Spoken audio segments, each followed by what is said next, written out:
하나님 감사합니다. 말씀을 알고자 하는 것, 말씀을 함께 나누고자 하는 것, 그 믿음을 주신 것 감사합니다. 하나님의 말씀을 가진 자로서의 특권을 누리게 하여 주시고 그 특권 속에서 은혜가 되고 또한 순종할 수 있는 말씀이 되어서 우리가 더 하나님의 뜻에 합당한 귀한 신앙인 되도록 역사하옵소서. 오늘도 머리의 지식이 아니라 믿음의 양분되도록 성령님 역사하옵소서. 예수님의 이름으로 기도드립니다. 아멘. 자, 말씀을 교재를 공유하도록 할게요. 오늘은 17장입니다. 오늘 내용을 한번 나가본 이후에 마지막에 오늘 장제목 한번 점검하고 마치도록 하겠습니다. 17장. 지금은 모세의 두 번째 설교라고도 하고 두 번째 권면이기도 한 내용들을 보고 있습니다. 율법을 다시 한번 재강조하고 가나안 땅에 들어가서 변화된 율법들에 대해서 설명하고 있는 내용입니다. 자, 17장은 장제목에서도 왕의 의자가 딱 있어요. 그래서 왕정제도, 왕법에 대해서 말하고 있습니다. 그냥 왕정제도라고 했지만 율법에 대한 거니까 그냥 쉽게 왕법이겠죠. 자, 하나님께서는 사실은 왕을 허락하는 것이 하나님 뜻은 아니었죠. 왜 그러냐면 이스라엘의 왕은 하나님이시니까요. 근데 그들이 장차 다 아셨던 것 같아요. 예견하고 너희가 필요로 할 때가 있을 텐데 만약에 왕을 선출하게 된다라면 이러한 율법 하에서 왕을 세우도록 하여라라는 율법을 주셨죠. 17장에는 왕법이 나오기 전에 사용법이 먼저 나옵니다. 자, 사용법의 내용은 이런 거예요. 죽이는 어떤 자를 죽이라는 내용이 나오겠죠. 첫 번째는 언약을 어기고 가장 중심이 되는 것은 언약입니다. 언약을 어기고 1월 성신에 절하는 자, 그러니까 우상 숭배하는 자죠. 우상 숭배하는 자는 출애굽기 율법에서도 신해산 율법에서도 동일하게 섬기는 자, 우상을 섬기는 자 또는 예언하는 자, 하나님 외에 우상을 의지해서 예언하는 자 다 죽이라라고 되어 있죠. 그리고 또 하나 이제 출애굽기에서 강조되는 법이 하나 있으니 무법하게 행하고도 제사장이나 재판장을 말을 듣지 않거든 죽이라. 현대적으로 보면 어, 검찰의 말을 듣지 않으면 죽이라 이런 말. 판사의 말을 듣지 않으면 형 집행을 방해하면 죽이라. 이런 개념이 아니고요. 지금 여기에 사용법도 핵심이 뭐냐면 율법입니다. 자, 언약을 지키는 것이 핵심인 거죠. 그리고 무법이라는 것은 이스라엘의 시민법 자체도 사실은 율법을 기반으로 하고 있잖아요. 자, 율법을 행해야 되는데 무법하게 행하고 율법을 막 어기고 다니고 율법을 어겼음을 누가 판단하겠습니까? 제사장과 재판장이 그 말을 쟤는 율법을 행했다. 아니면 또 율법에 이런 것들이 있으니 정결례를 행하라. 행하면 안 된다. 이런 것들 하는데 그걸 전혀 듣지 않는 사람에 대해서는 그게 살인자와 같다라는 거예요. 그 기준은 율법인 거죠. 그래서 하나님은 사용법 속에 율법 중심의 권위, 율법을 집행하는 자, 옳고 그름 판단하는 자의 권위를 세워줍니다. 그러니까 율법 중심의 권위를 세워주시죠. 그리고 이 신명기에서 강조한 이 사용법 때문에 이스라엘 전체가 헌법과도 같은 율법을 지키고 있잖아요. 그리고 그것을 판단하는 사람들이 필요하잖아요. 아, 이거는 율법을 범했다. 아니다. 그래서 이때부터 이것이 이제 발전하여 생긴 것이 신약 시대에 사내들인 공의회인 거예요. 많이 들어봤잖아요. 사내들인 공의회. 이게 예루살렘에 있기 때문에 예루살렘 공의회라고도 합니다. 유대교의 최고의 의사 결정 기관이었죠. 그 이후에는 이제 기독교에 대해서도 이 사내들인 공의회 같은 공의회가 계속 이제 역사 속에서 나타나게 되는 거죠. 누군가는 율법의 옳고 그름, 하나님의 말씀인지 아닌지에 대해서 율법을 능통하고 하나님 말씀에 능통한 자들이 세워져야 하니까요. 그 유래가 여기서부터 시작됐다고 할 수 있는 거죠. 자, 누군가가 범죄를 저질렀을 때 막 죽일 수는 없잖아요. 저 사람이 죄를 저질렀어요. 그러고 누가 고발합니까? 그때는 이제 증인이 필요한데, 앞에서도 배웠지만 두증인법 기억나십니까? 2명 이상의 증인이 꼭 필요한 거죠. 6, 7절. 죽일 자를 2사람이나 3사람의 증언으로 죽일 것이요. 1사람의 증언으로는 무효하죠. 이런 자를 죽이기 위하여는 증인이 먼저 그에게 손을 댄 후, 자, 만약에 그 증인들에 의해서 그의 범법이 또는 율법의 어김이 결정되면 이제 돌로 쳐 죽이는 형벌이었잖아요. 그 제일 먼저 행하는 사람이 누구냐면 증인이에요. 증인이 먼저 그에게 해를 가하는 거죠. 그만큼 여기서 강조하고 싶었던 것은 증언의 무거움이죠. 음. 너에 의해서 사람이 죽고 살고, 그리고 너에 의해서 어 뭐 그런 거잖아요. 형벌이 다른 걸 수도 있잖아요. 동해보복법이 있을 수도 있으니까 눈을 상하게 했으면 눈을 상하게 하는, 그리고 그 증언이 잘못되었음이 발각되었을 때에는 눈을 상하게 하려고 한 그 형벌을 증인에게 줘요. 굉장히 무서운 거죠. 증언을 함부로 할 수 없지만 굉장히 증언의 무거움을 강조하여서 사람을 함부로 판단하거나 해할 수 있는 그런 뭐 율법은 아니었던 거죠. 뒤에도 나오겠지만 만약에 어떤 사람이 부지 중에 사람을 죽이면 어디로 도망가죠? 어, 바로 밑에 나오죠. 도피성, 부지 중에.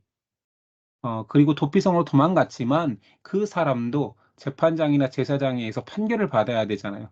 그때 다시 두세 증인을 불러서 네가 고의였는지 아니면 부지중이었는지 실수였는지 판가름을 하는 거죠. 그래서 고의였으면 당연히 사형일 것이고 부지중이었으면 이 도피성에서 그냥 머물게 되는 거죠. 자, 왕정제도 장제목 17장에 이제 왕법이라고 했잖아요. 왕정제도에서는 이제 4가지만은 기억하면 돼요. 왕이 되거든 3가지를 금하고 3금, 1가지는 행하라.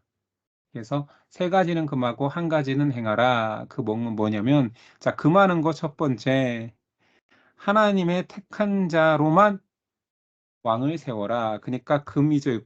금지 중에 뭐냐면 이방인은 금지예요. 이방인은 이스라엘의 왕이 될 수 없다라고 율법에 명시합니다. 14절이야.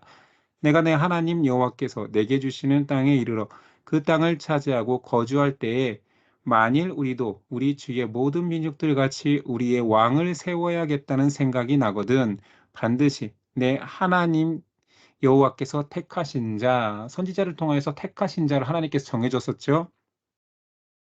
택하신 자에게 선지자가 가서 어노인팅, 기름 부음을 입은 자, 그게 왕이 되는 절차였잖아요. 기름 부은 자에게 내 위에 왕으로 세울 것이며 내 위에 왕을 세우려면 내 형제 중에서 한 사람으로, 여기 형제라는 것은 이스라엘 백성을 말하는 거겠죠. 한 사람으로 할 것이요 내 형제 아닌 타국인을 내 위에 세우지 말 것이며, 예수님 시대에 헤롯이 왕이었잖아요. 헤롯은 에돔 사람입니다. 그러니 얼마나 하나님의 말씀이 무너진 나라입니까? 이스라엘의 왕이 벌써 여기서 왕법으로 정해준 형제 중에 이스라엘 사람들 중에라고 했는데 벌써 에돔이었어요. 그러면 헤롯이 어떻게 왕이 됐느냐? 그 당시에 이스라엘을 차지하고 있던 로마의 어, 친로마 정책을 펴는 헤롯이 왕을 차지한 거죠. 그러니까 이스라엘은 계속 반발하고 또는 쿠데타가 일어나고 이랬던 상황이었던 거예요. 정치적으로도. 자신들을 다스리는 왕조차 이스라엘 사람이 아니었죠. 그래서 헤롯이 이스라엘 사람들의 마음을 다스리기 위해서 성전을 확장했죠. 더 크게. 그래, 나도 에돔 사람이지만 유대교를 믿는 대종한 유대인이야를 강조하기 위해서 헤롯 성전을 지었죠. 그래서 예수님이 이 헤롯 성전을 헐라, 그 성전을 헐라가 그 예루살렘에 있던 헤롯 성전입니다. 이해가 되죠? 그러니까 이스라엘이 얼마나 처참하게 하나님의 율법에서 모든 것이 다 벗어났을 때 예수님이 오셨던 거죠.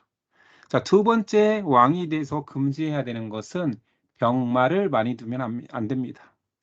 당시의 말들은 사실은 군사용 말이었죠. 병마를 두지 말아라. 근데 그 군사용 말이 어디에 많았냐면 애굽에 많았습니다.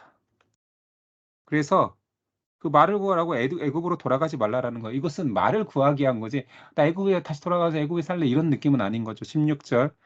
그는 왕을 말하는 겁니다. 병마를 많이 두지 말 것이요. 병마를 많이 얻으려고 그 백성을 애굽으로 돌아가게 하지 말 것이니 이는 여호와께서 너희에게 이르시기를 너희가 이후에는 그 길로 다시 돌아가지 말 것이라 하셨음이며. 자, 왜 율법에 왕이 병마를 많이 두지 말라고 했을까요?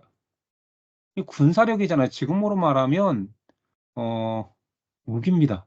가장 강력한 무기죠. 고대 사회에서 기마병보다 강한 뭐 무기는 없었으니까요. 근데 왜 두지 말라고 했을까? 이스라엘이 강해지는 걸 싫어했을까요? 핵심은 사람 왕이 세워지더라도 왕이신 하나님, 왕이신 하나님을 강조하기 위함입니다. 너희가 사람 왕을 세울지라도 사람의 힘, 권력, 병마로 이스라엘이 유지되는 게 아니야. 왕이라 할지라도 야, 군사력을 키우지 마. 율법에 정한 거예요.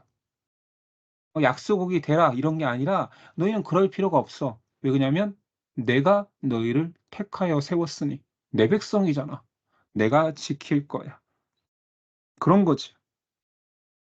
음. 군대를 의지하지 말고 하나님을 의지하라는 뜻입니다. 자, 왕이 세 번째로 금지해야 되는 것은 이것은 이제 묶어서 얘기할게요. 이게 뭐 세 번째, 네 번째라고 나눌 수도 있겠지만 아내와 은금을 많이 두지 말라 합니다. 17절. 그의 아내를 많이 두어 그의 마음이 미혹되게 하지 말 것이며 자기를 위하여 은금을 많이 쌓지 말 것이니라.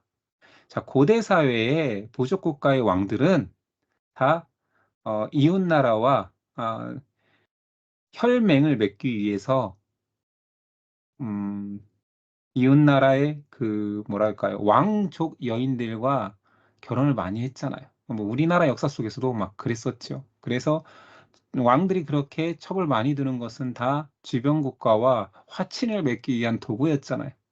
근데 하나님께서 가나안 여인과 이방인과 결혼하지 말라고 할 때 그 이유를 뭐라고 했습니까? 여성이 들어오면서 그들이 믿고 있던 이방신을 믿을까 봐. 왕도 똑같습니다. 첫 번째는 여자를 많이 둘 때 왕도 정치적으로 결혼하게 될 수도 있는 거예요. 여기도 하나님을 의지한다라면 네가 그렇게 정치적으로 여인들을 많이 가질 필요가 없어. 네 정욕대로도 물론 아내를 많이 둘 수도 없지. 율법에는 뭐 일부 일처니까요. 그의 마음이 미혹되게 하지 말 것이며 이 미혹은 뭐 유혹받는다 그런 게 아니라 우상에게 이제 느낌을 알겠죠? 그리고 자기를 위하여 은금을 많이 쌓지 말 것이라.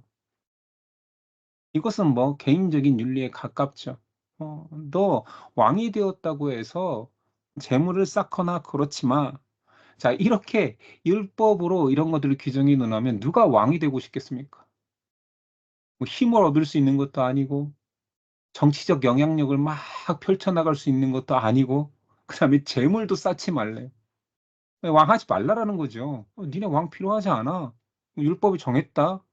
근데 물론 다 무시하죠. 왕이 되면 다 지 마음대로 하죠. 자, 세 가지 금지 사항이 있었다면 하나는 실천 사항이 있었으니 독특하죠. 왕이 되면 율법서를 등사해서 가지고 있고 곁에 두고 읽어라 말합니다. 18절이야. 그가 왕위에 오르거든 이 율법서의 등사본을 레위 사람 제사장 앞에서 책에 기록하여 평생 자기 옆에 두고 읽어. 그의 하나님 여호와를 경외하기를 배우며 이 율법의 모든 말과 이 규례를 지켜 행할 것이라. 자, 왕이 되려면 하나님이 택한 자여야 되고 그는 하나님의 말씀에 순종하는 자여야 되기 때문에 그 말씀을 알아야죠. 그래서 아무나 가지고 있을 수 없는 그 율법을 아예 등사해서 뭐 그 당시에는 뭐 지금처럼 뭐 책이 있는 것도 아니니까 파피루스라는 정말 만들기 힘든 뭐 현대로 말하면 종이 같은 것에 만드는 것도 힘들 뿐더러 아니면 정말 비싼 양의 가죽, 양피지에 쓰는 거기 때문에 그것은 뭐 금액적으로도 사람의 수고로도 어마어마한 힘든 일입니다. 그러나 왕은 할 수 있는 일이잖아요. 그래, 너에게 특권이 있는데 하나님의 율법책을 네가 가질 수 있어. 그리고 그 율법의 말을 지켜 행하라. 옆에 두고 매일 읽으면서 행하라. 이게 왕법이에요, 왕법. 그리하면 20절. 그의 마음이 그의 형제 위에 교만하지 아니하고 그 명령에서 떠나 좌로나 우로나 치우치지 아니하리니 그렇지 않겠어요? 말씀을 항상 가까이 해야 왕인데 이스라엘 중에서 그와 그의 자손이 왕위에 있는 날까지 장구하리라. 자, 이것만 지킨다면 세 가지 뭐 또는 네 가지 금지하고 한 가지만을 지키면 근데 복 줄게. 그래, 너의 왕위 자손 대대로 이어줄게.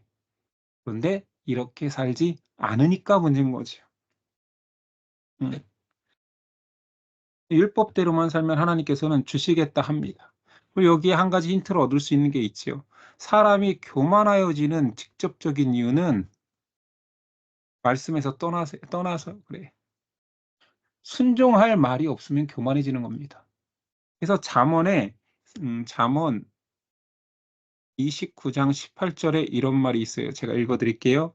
묵시가 없으면 백성이 방자히 행하거니와 율법을 지키는 자는 복이 있으리라. 제가 좋아하는 말씀이기 때문에. 사람이 교만해지고 절대자나 사람 앞에서 방자해지는 이유는 율법이 없어서입니다. 묵시가 없으면 사람은 방자히 행합니다. 그러면 사람이 복 받으려면 너무 간단해요. 율법을 지키는 자는 복됩니다. 사람이 이것을 망각하기 때문에 설사 사람 중에서 가장 높은 위치인 왕이 되더라도 안전할 수도 있어요. 하나님의 뜻대로만 말씀을 가까이 하면 이렇게 말씀을 가까이 하고 살면 왕이어도 뭐 타락하거나 그렇게 나빠지지는 않습니다. 근데 문제는 그게 아니라는 거지. 왕위 위치에서 취할 수 있는 모든 것들을 취하기 때문에 교만해지고 그 자리에서 물러나고 축복의 자리가 저주의 자리가 된다라는 거죠. 우리도 사실은 왕 같은 제사장이라고 하잖아요. 믿는 자들이. 믿는 자들이 그러나 교만해지죠. 오늘 교만해지지 않는 방법을 성경은 말하고 있습니다. 자, 18장. 18장은 선지자를 약속하는 장입니다. 자, 모세가 떠나면 이스라엘에게 하나님의 말씀을 전할 자가 필요하잖아요. 그래서 이제 모세도 선지자지만 이때부터 정확히 너희에게 하나님의 말씀을 전해줄 선지자를 때에 따라 필요할 때마다 하나님께서 보내실 거야. 이런 약속을 하시는 거죠. 자, 그러시면서 자, 민족의 지도자를 세울 거야 하면서 이제 지도자를 니네가 잘 섬겨라 라는 의미로서 지파들의 영적인 것들을 책임지고 있는 레위인, 그 레위인들보다 더 높은 위치에 있는 제사장 이런 사람들을 챙겨야 된다. 너희가 섬겨야 된다. 분깃 너희 몫에서 나누어 줘야 된다라고 해서 그들이 가져야 될 것들 앞에서 계속 반복된 거잖아요. 출애굽기, 레위기, 민수기, 심지어 신명기 계속 나오고 있습니다. 한번 봅시다. 자, 제사장과 레위인이 이스라엘에서 나누어 가져야 될 분깃은 무엇인가? 1, 2절. 레위 사람 제사장과 레위의 온 지파는 이스라엘 중에 분깃도 없고 기업도 없을지니 이거 다 알죠? 땅 분배도 없습니다. 그들은 여호와의 화제물과 그 기업을 먹을 것이라. 그들이 그들의 형제 중에서 기업을 가지지 않을 것은, 이 말씀은 핵심이니까, 그들의 분깃은 뭐냐면요. 여호와께서 그들의 기업이 되심이니 그들에게 말씀하심 같으니라. 다른 지파들은 다 땅 주는데, 그리고 거기서 나오는 소출과 전리품 다 가져. 근데 레위인들은 정한 곳에만 있어야 할 거야. 지파에 섞여 있어야 돼. 너희가 하나님 말씀을 전해야 되고 그들의 제사를 도와야 되잖아. 그래서 가나안 48 성읍을 레위인에게 주고, 그중에 6개 성읍은 뭐였죠? 레위인이 사는 48 성읍 중에 6개는 따로 정하여서, 말해봐요. 뭡니까? 도피성. 도피. 예, 도피성입니다. 다 기억나시죠? 자, 레위인은 그렇게, 자, 근데 여기 핵심이 나오죠. 야, 레위인 분기 주지 마. 땅에서 얻는 분기도 아니야. 그들은 여호와께서, 하나님이 직접적으로 그들의 기업이 될 거야. 이렇게 말하고 있지요. 자, 그러면서 앞에서 나왔던 내용 또 반복적으로 나옵니다. 제사장이 가져야 되는 것은 제물로 가져온 것 중에 번제는 어, 모두 태워야 되죠. 헌신을 나타내니까. 그러나 그 제물을 처음 잡을 때 가죽은 제사장 몫입니다. 소제는 곡식으로, 힐소자잖아요. 흰 거, 곡식으로 제사를 드리는데, 자, 소재를 가져오면 소재물에서 한 움큼 정도만 사실은 제사에 사용하고 나머지는 전부 다 제사장이 갖습니다. 화목제는 내콩간 기름만 데우고, 오른 오른 아니, 가슴과 오른 뒷다리는 제사장이 갖고 나머지는 헌제자가 나누어 먹죠. 그렇죠. 헌제자만 먹는 게 아니라 주변 사람들과 나누어 먹습니다. 속죄제는 기름만 데우고 나머지는 제사장. 속건제도 기름만 데우고 나머지는 제사장. 기타 밀, 보리, 포도, 무화과, 석류, 뭐 감람나무, 벌꽃, 이 모든 것들의 7가지 처음 열매에 대해서는 자, 제사장 몫으로 떼어 놓는다. 그러나 이것보다 이제 더 중요한 것은, 자, 지파들마다 1년, 1년에 한 차례 뭐 추수할 때 10분의 1을 떼어서 그 10분의 1은 누구 겁니까? 어, 자, 레위인 거죠. 그러니까 지파의 11조는, 여기 써 있네요. 음, 지파의 11조는 레위인 거죠. 그 다음에 제사장 것은 레위인의 11조죠. 저는 제사장 것입니다. 이것은 뭐 앞에서 계속 강조했던 거니까요.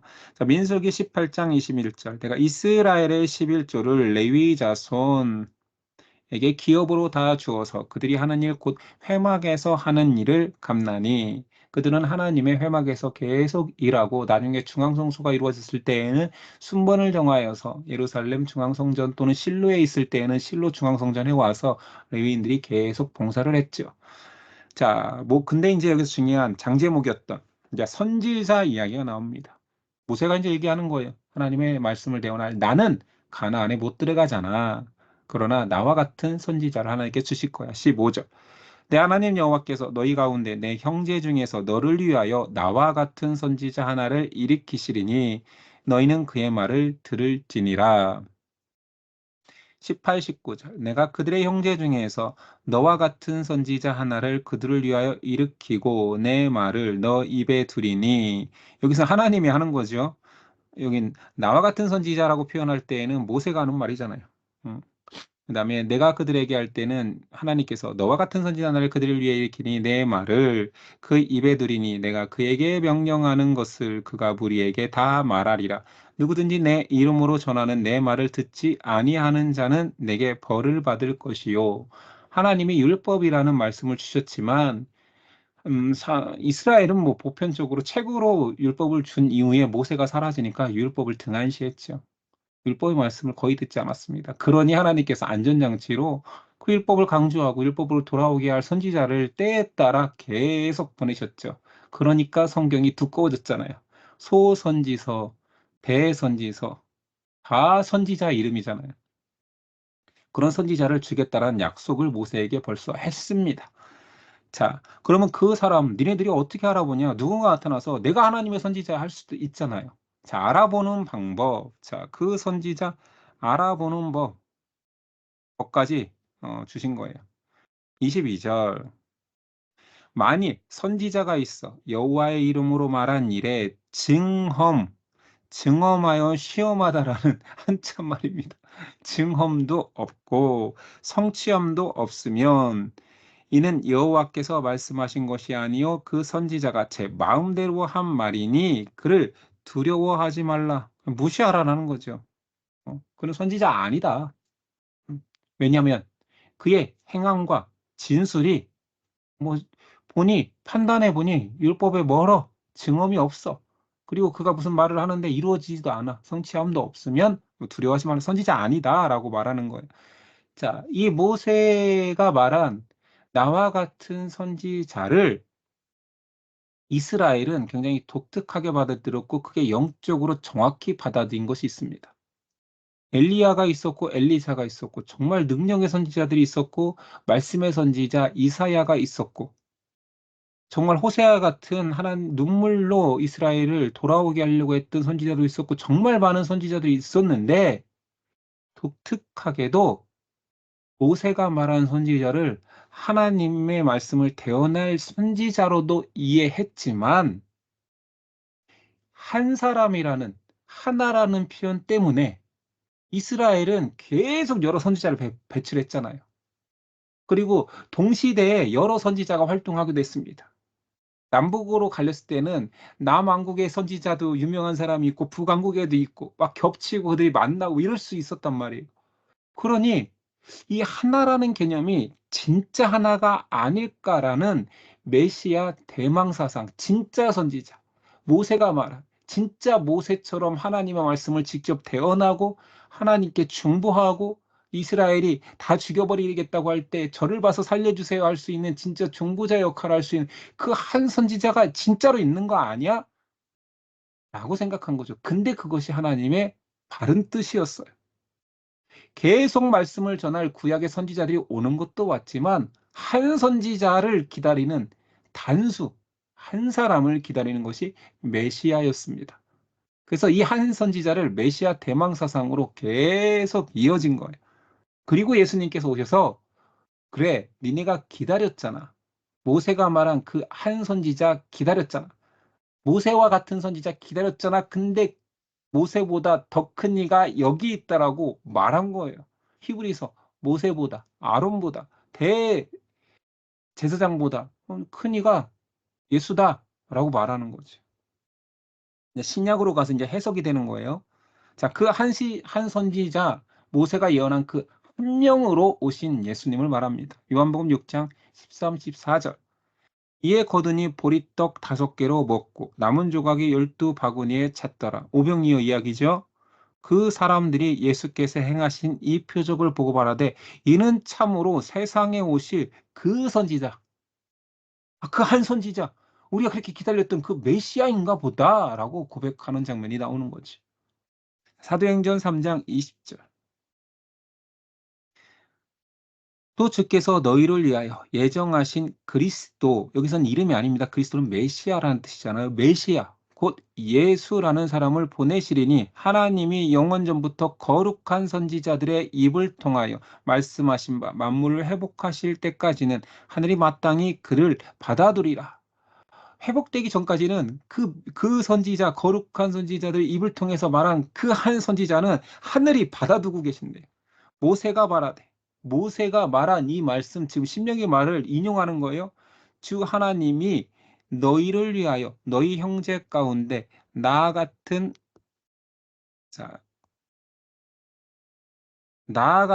선지자 한 명을 말하는 거예요.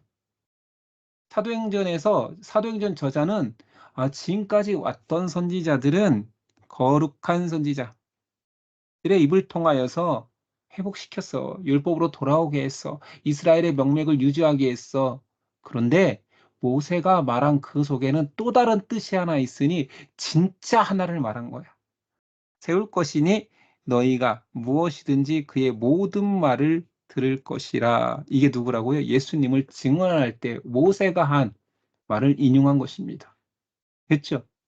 다 이해가 되죠? 이 영적인 의미들이. 신구약은 이렇게 절묘하게 통일되어 있습니다. 자, 19장. 앞에 도피성이 나왔지만 여기 다시 나오기 때문에 제가 강조하지 않았습니다. 자, 19장은 도피성 제도입니다.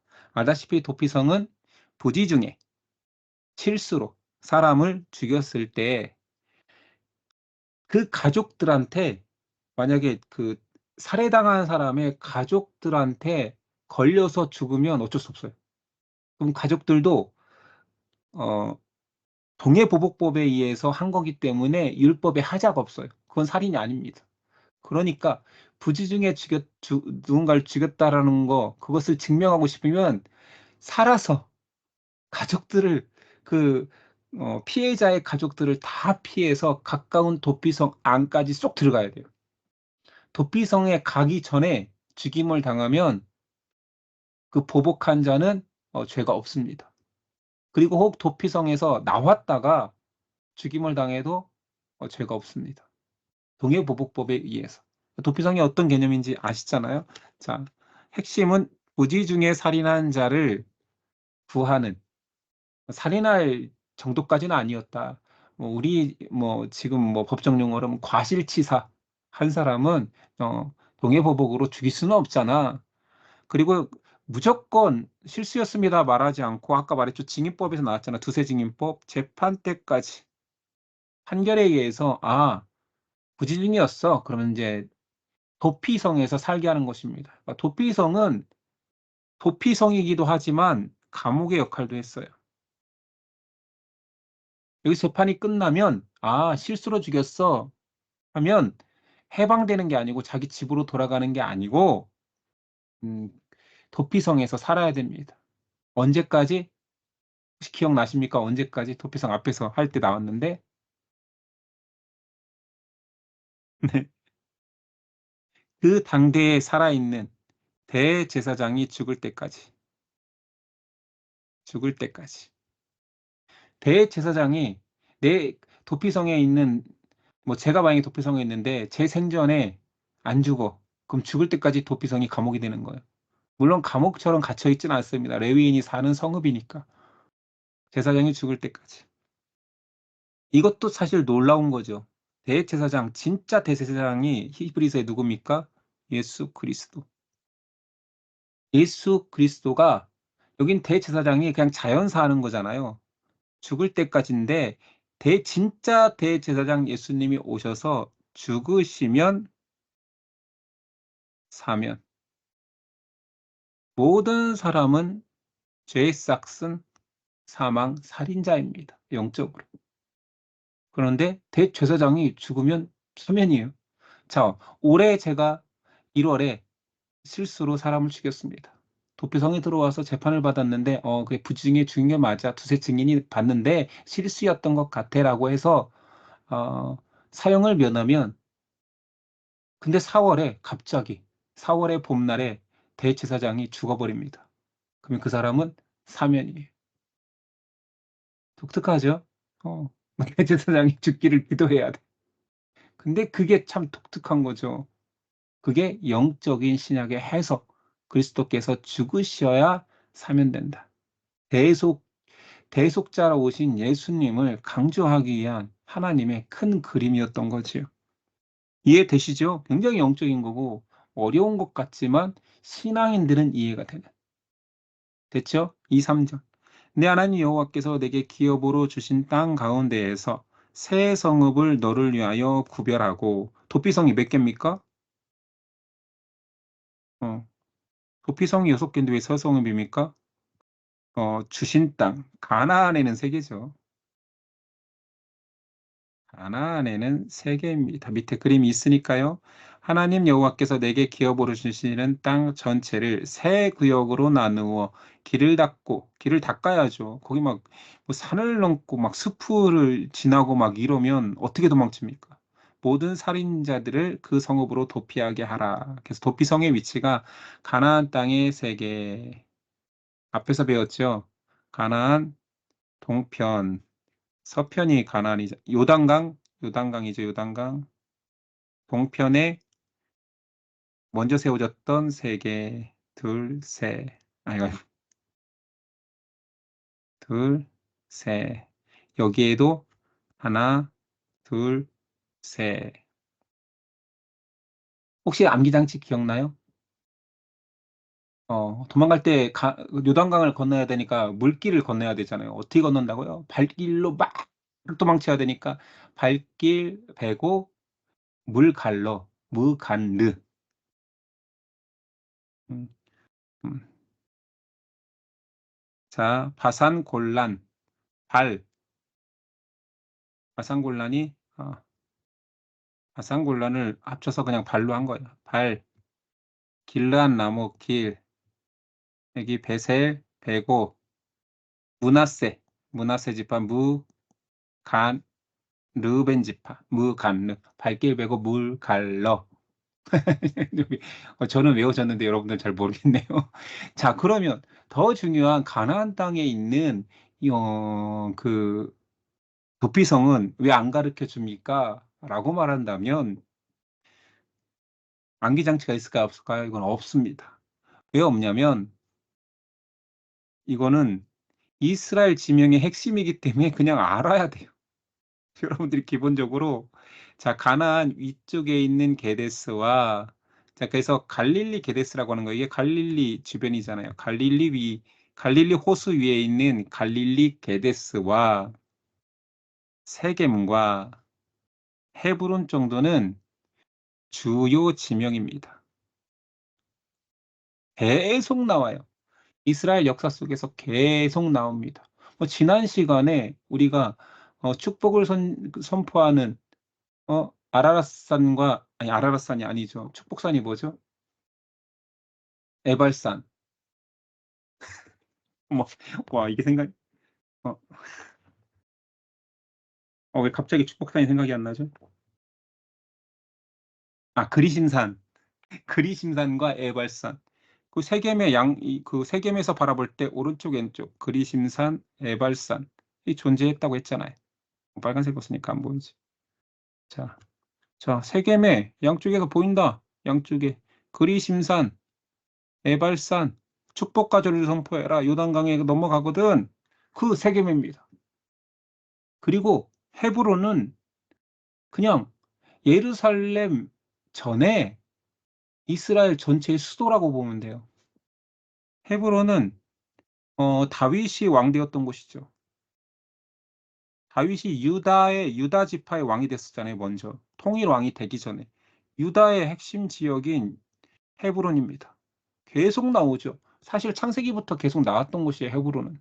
자, 유다 지파의 왕이 되었던 다윗 왕이 있었던 거고 훗날 통일 왕에 대해서는 예루살렘으로 성전이 그 왕이 통일 왕이 예루살렘으로 옮기긴 했지만 수도 같은 곳이에요.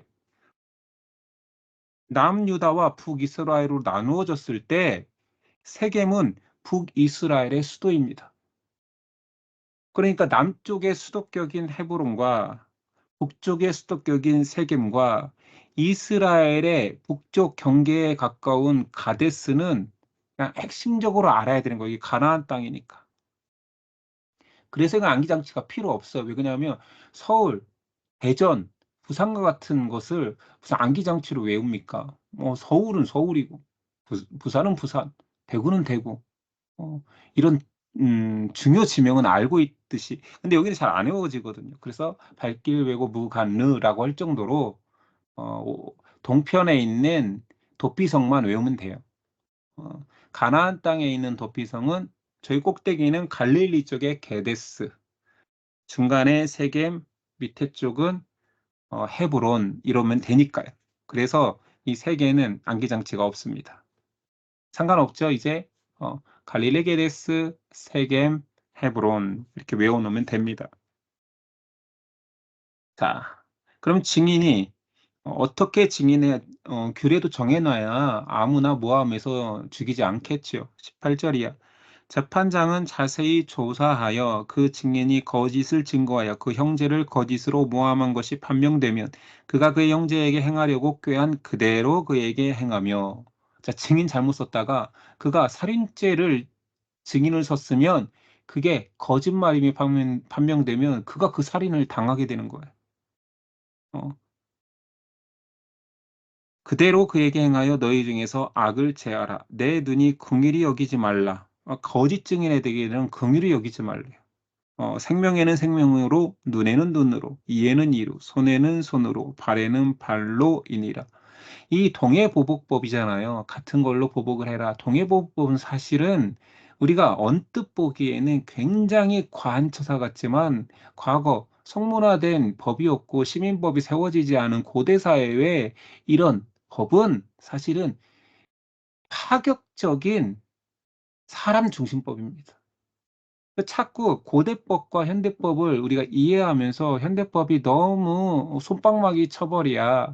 고대법으로 돌아갔으면 좋겠네 하는데 고대에는 그냥 옆에 돌만 있으면 죽이고 싶은 사람을 죽이고 도망치고 이런 때잖아요.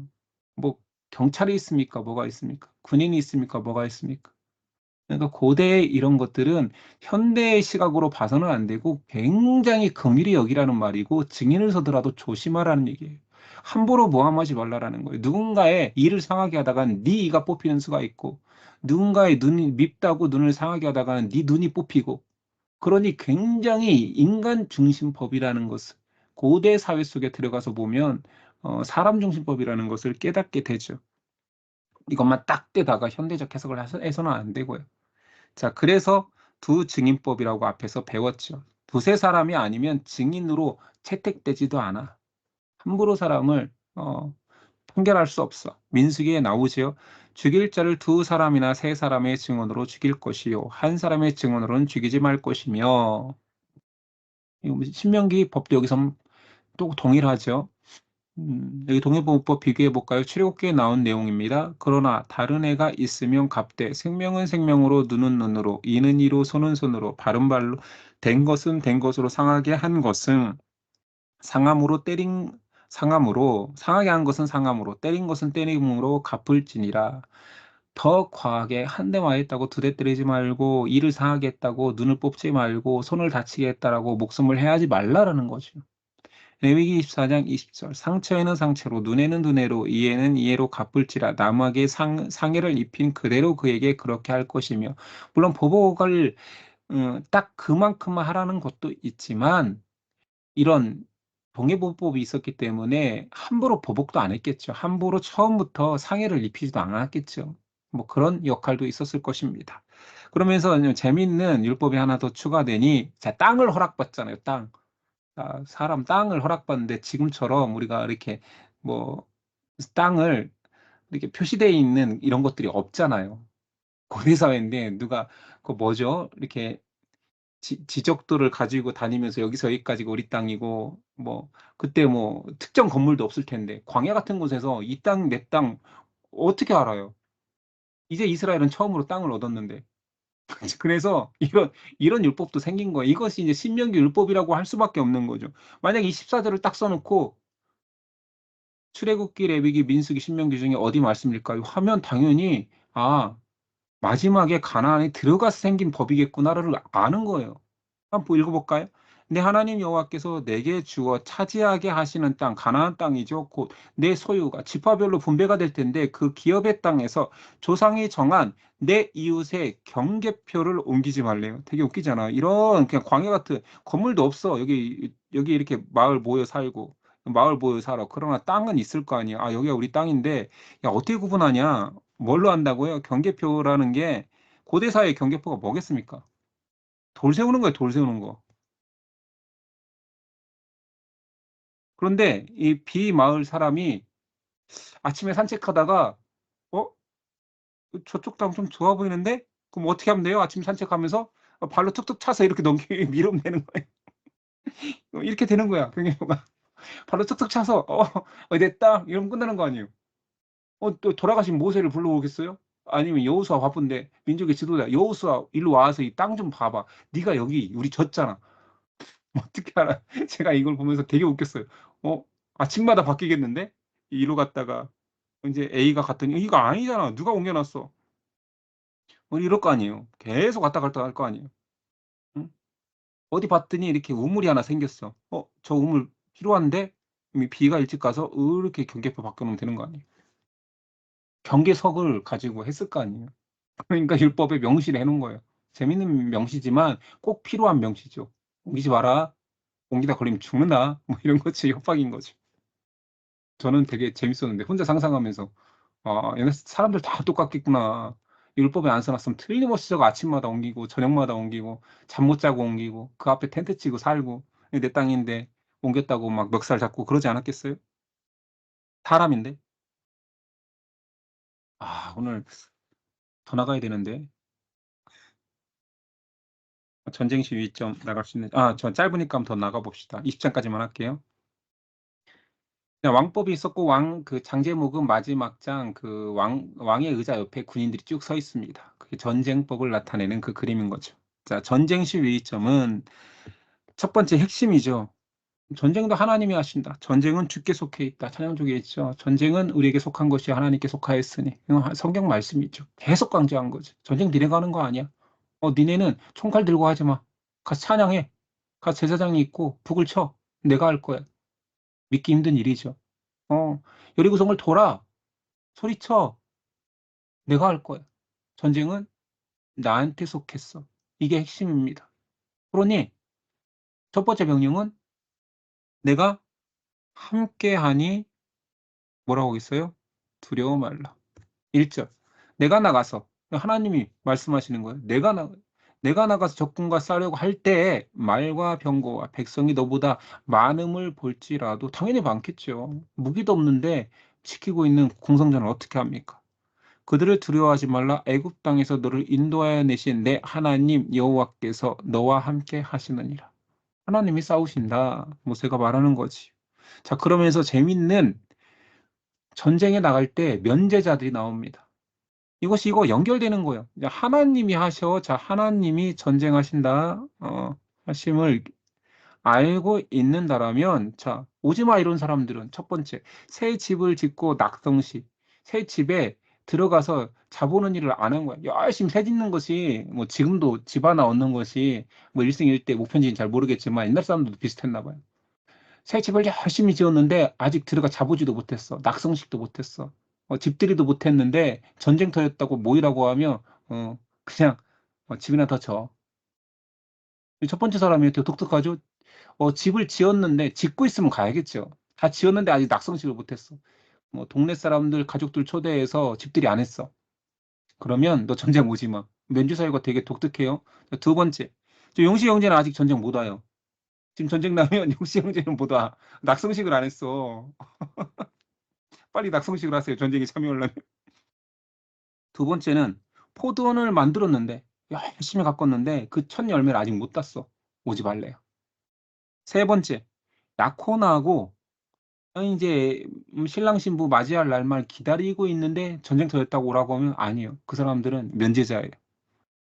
자, 네 번째가 독특하죠. 두려워서 마음이 허약한 자. 전쟁이에요. 안 두려운 사람 있을까요? 맞잖아요. 두려 어 만약 여호수아가 전쟁에 이제 가나안에 이끄니까 여호수아한테 가서 "저 두려워요." 또는 각지파의 두령 앞에 가서 "저 두려워요." 그럼 너 오지 마." 이게 말이 돼요? 그럼 누가 와요? 네, 말이 됩니다. 왜냐면 너희가 싸우는 게 아니라고 하나님은 이 전쟁을 선언했거든요. 그래서 말이 되는 거예요. 자, 이 네 사람의 특징은 뭐냐면 전부 다 마음이 나뉘었어요. 나뉜 자들이에요. 집에 나뉘고 포디언에 나뉘고 약혼자에게 나뉘고 마음이 벌써 여기는 나뉜 게 아니라 그냥 태생적으로 그냥 본질적으로 마음이 두려워서 허약한 거예요. 오지 말라라는 거예요. 마음이 나뉜 자예요. 어디하고 나뉜 거예요? 하나님이 함께 하신다는 마음에서. 이게 믿음인 거죠, 믿음. 믿음 없으면 오지 마. 두렵다고 해도 돼. 안 오면 돼. 자, 8절 볼게요. 책임자들은 책임자가 이걸 결정해야 될 거 아니에요. 또 백성에게 말하여 이르기를 두려워서 마음이 허약한 자가 있느냐 그는 집으로 돌아갈지니 그의 형제들의 마음도 그의 마음과 같이 낙심될까 하노라 하고. 그래서 이제 이 율법 때문에 여러분 기억나십니까? 우리가 사사기에 모여도 돌아가, 돌아가. 아니 너무 많아 돌아가, 돌아가. 아니 저쪽은 몇만 명인데 돌아가. 전쟁은 내가 해. 돌아가. 기도원의 300용사? 그거 숫자면 돼. 저쪽 몇 마인드 괜찮아. 두렵다고 가. 이런 거예요. 이해가 되시죠? 전쟁이 하나님께 속했으니까. 사람이 하는 전쟁이 아니라는 거지. 마음이 나뉘었으면 그 마음이 나뉘은 사람들은 있어도 두려워한다라는 거죠. 자, 그래서 두려워하는 마음이 독특하게, 자, 구약에서 두려움의 반대말은 믿음입니다. 예. 하나님이 계신데 두려워? 믿음 없는 거야. 왜 그러냐면 여기서 계속 말하죠. 하나님의 전쟁과 마음이 나누었다라는 거. 됐죠? 전쟁 시 유의점이 있습니다. 먼저 막 쳐들어가지 말고 화평을 먼저 선언하라 말합니다. 10절이야. 내가 어떤 성읍으로 나아가서 치려할 때에는 그 성읍에 먼저 화평을 선언하라. 그 성읍이 만일 화평하기로 회답하고 너를 향하여 성문을 열어주면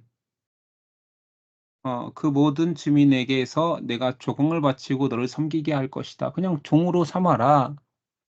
피를 보지 말아라. 그러나 성경은 말하죠. 가나안은 진멸 명령을 벌써 말했죠. 여러 번. 가나안은 아니에요. 가나안 땅에 가나안 사람들 그 전쟁 말고 니네가 가나안 땅을 차지한 이후에 주변국들하고 전쟁할 때 화친을 맺으면 화친 맺어. 조공받으면 돼. 그냥 섬기라고 해. 이런 거예요.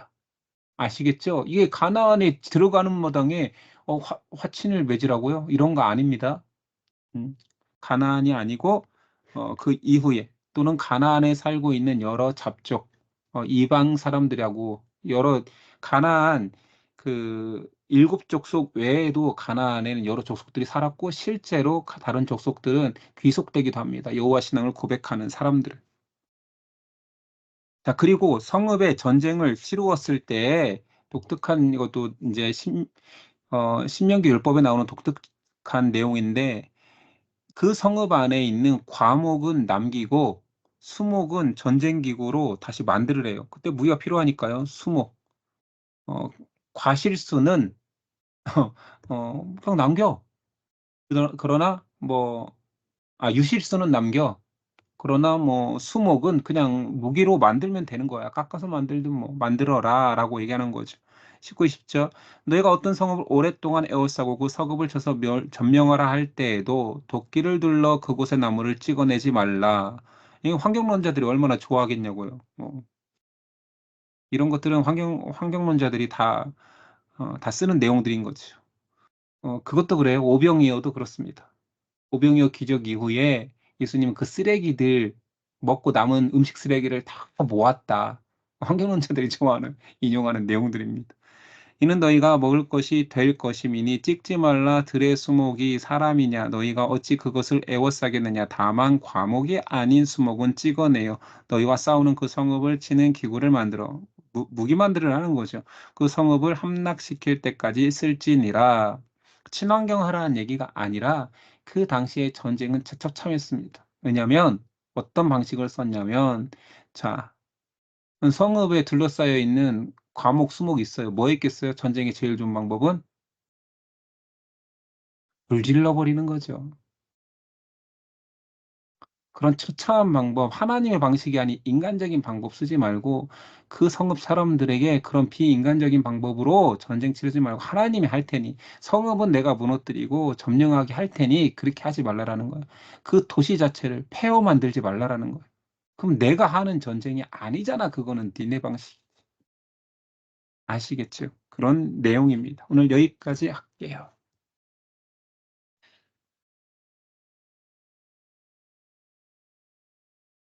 공유하는 내용을 중지시키고 자, 이제 얼굴이 보이죠? 자, 오늘 내용 장제목을 보기 전에 한번 퀴즈를 한번 내볼까요? 잘 내용이 들어왔는지. 음, 다른 신을 섬기는 사람을 죽이기 위해서 또는 죄를 지은 사람을 죽이기 위해서는 증인이 필요했잖아요. 제가 대답을 말했네요. 증인을 물어보려고 했는데 제가 증인이 필요하다고. 죄송합니다. 문제를 좀 만들어 놓은 걸. 자, 왕이 세 가지를 또는 네 가지를 금지해야 되고 하나는 허락하고 있습니다. 그 하나는 해야 되는 하나는 무엇입니까? 율법을 율법을 율법을 필사해서 읽어라. 율법을 어쩌라고요? 인사하라. 율법을 필사해서 읽어라. 그렇죠, 그렇죠. 왕의 되면 율법을 필사해서 왕도 율법책을 가지고 있고 그 율법을 읽고 순종해라라고 했었죠. 레위인은 형제들 중에서 기업을 받지 않잖아요. 레위인의 기업은 무엇입니까? 11조. 와. 다른 지파의 11조. 본질이요, 본질. 여호와. 그렇죠.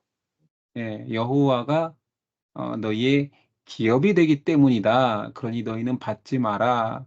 너희는 그 지파의 그 기업을 분배받지 마라. 내가 너희의 기업이다 했던 거죠. 그 본질은. 그렇지만 11조를 뭐 줘야 먹고 살으니까 그렇게 된 거고요. 어, 이스라엘에게 하나님의 이름으로 말씀을 전하는 자를 약속하셨는데 그들을 누구라 합니까? 네, 선지자. 용식 이제 너무 쉽습니까? 쉽죠. 너무 쉽죠. 그러나 이렇게 짚어가야 선지자에 대한 개념도 확 들어오니까. 자, 선지자가 증언도 없고 성취함이 없으면 그들의 말을 듣고 어떻게 하면 됩니까? 무시해요. 성경 그대로. 두려워하지 말라. 그렇죠. 두려워하지 말라. 가나안 땅에는 도피성을 몇 개 두어야 됩니까? 3개. 3개. 3개. 그렇죠. 네, 가나안 땅을 강조한 거죠. 가나안 동편 땅에도 3개가 있으니까 3개는 다 아시겠죠? 가나안에 있는 도피성 3개는 헤브론. 예스. 세겜. 그렇죠. 헤브론. 예, 맞습니다. 땅에. 제일 위에 갈릴리 땅에도 있고 중간에도 있고 남부에도 하나 있죠. 적당한 거리 하나님께서 하나씩 두라 하셨습니다. 전쟁이 나가야 되는 사람을 모집할 때 집을 지었고 낙성식을 하지 못한 자, 포도원을 만들고 첫 과실을 못 먹은 자, 약혼하였으나 결혼하지 아니한 자 외에 또 누가 면제됩니까?